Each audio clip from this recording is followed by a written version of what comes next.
That bomb killed him. Cypress ain't gonna be happy. It's gonna be an all nighter. All right, in this video, making a barn as you saw. So in order to make one, I gotta draw one. So let's get to it. I went to Home Depot and I got a large piece of wood cut, 4x8, but when they cut it, it was not even. So to make sure that it's even, I gotta do extra work cleaning this up. I'm using a straight edge and I'm using the router to trim that piece up and give it to a nice even dimension on all sides. And so I'm also enduring this problem with my other pieces. So of course I have to match that template that I made to the other pieces and route those down too. So as you can see, that's what I'm doing. Spending a lot of work here, knocking those pieces and making them that uniform dimension that they all need to be. Instead of taking all of my wood pieces off, what I decided to do is just switch my router bit out, and so that I can use the other templates as the other pieces of wood as a template as well, just to knock those out. So that's what you see me doing here. It's a lot of sawdust, it's a lot of back and forth, but eventually they get to a point where they're done. And so you always want to kind of think about that when you're doing a build. You don't want to rush it. You just want to make sure all your pieces are ready to go. It's kind of like a mise en place, so that you can knock that out nicely. So now I'm transferring my my design to the wood so that I can cut the frame of the actual barn. And so I have trim pieces, and then I have like what would be the roof and everything else. And so just wanted to make sure those are on, knowing where I need to cut when it's time to cut. So now we're going to be working on one side of the roof, and so it's kind of like a double angled roof, so I'm knocking those out, and now you can see what that looks like. And it's all the same process. You need a straight edge, you need a router, you need a straight edge, you need a router. And so it, after a particular point, it just becomes dummy proof. You just keep doing the same thing.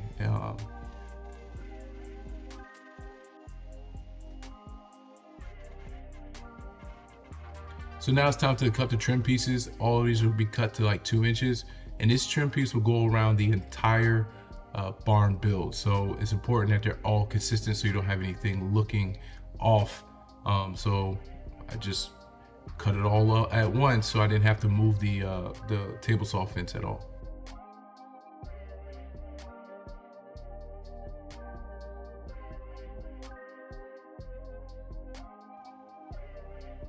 When you're cutting straight edges, you have a choice. You can use saws, you can use hand saws, you can use power saws, and you can use routers. So I'm kind of showing you 2 ways I went about it, by using a hand saw and also using a router, again with a straight edge.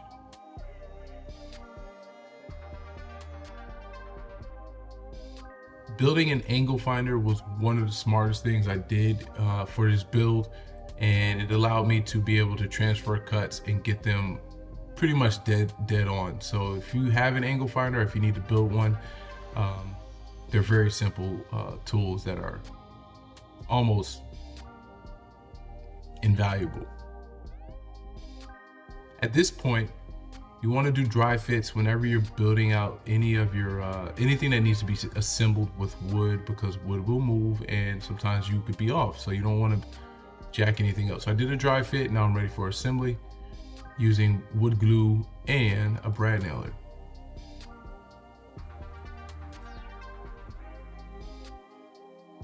I don't have an assortment of fancy clamps, so what I'm using is these little hand clamps that you can find at any department store, but they work and they do the job. So sometimes the best tool is the tool that you have.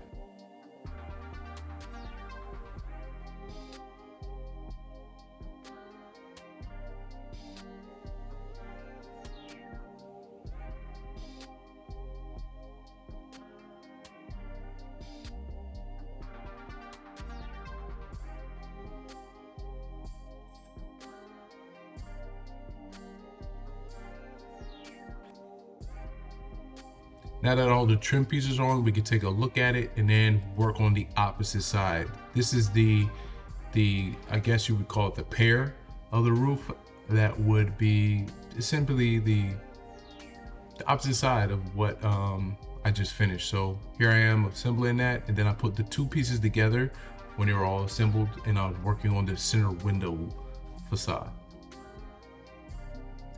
And of course, after you finish anything, you want to sand it up a little bit so that the paint can take to it a little better.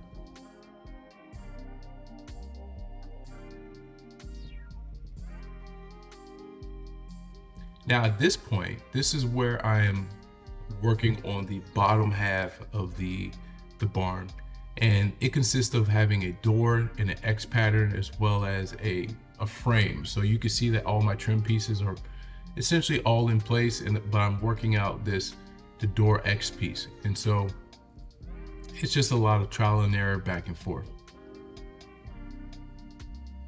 Speaking of back and forth, if you're watching this video and you don't want to see this entire thing, you could just hit the like button or hit the subscribe button, or you can even leave a comment, or you can just do all of those.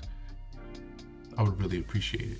It would really help me out, get my subscribers up, and one day I could be a fancy pants, maybe. At this point, you can see my little helper. He's helping me out and getting in the way at the same time, but I'm getting to the point where this X has done its job. I'm happy with it, and now it's time to prime and paint.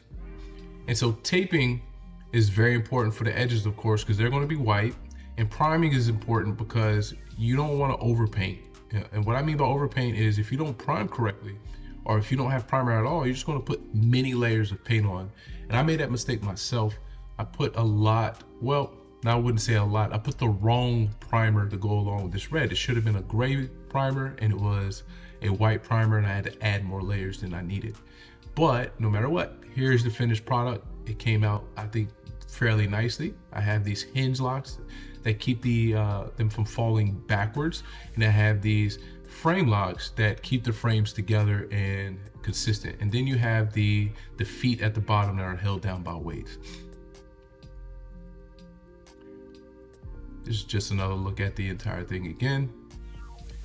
I was so tired, but for delivery, I had to do some touch-ups because otherwise I would have had some imperfections. So I was up pretty late, knocking out touch-ups of white and red, and yeah. So the barn is done. Right now, I'm just demoing how I could take it down and how it collapses.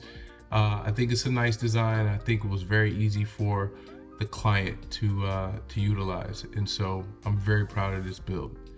If you found this build to be beneficial, if you liked it at all, if you like the style of the video, please consider subscribing. Stick with us. We're going to have many more builds in the future, and I'll just holler at you next time. Thanks for being here.